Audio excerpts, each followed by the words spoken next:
بسم اللہ الرحمن الرحیم۔ السلام علیکم، کیسے ہیں آپ سب؟ Welcome back to my channel.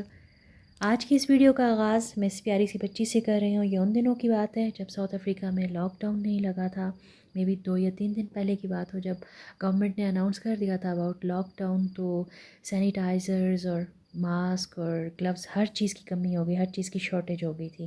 ہم نے بھی ہر جگہ سے پتہ کیا لیکن ہمیں نہ مل پائے۔ لیکن اس پکچر کو دیکھ کے جو میں خوش ہوئی اور جو مجھے ایک چیز اچھی لگی وہ یہ کہ اس کی ماں کو، اس کی والدہ کو اگر ماسک یا گلوز نہیں بھی ملے ہیں تو اس نے کس طریقے سے خود سے ماسک بنا کے اپنی بیٹی کو پہنا دیا۔ یہ میرے لیے بہت ہی پیاری، بہت ہی اہم پکچر تھی، جو دل کو چھوتی ہوئی ایک تصویر تھی۔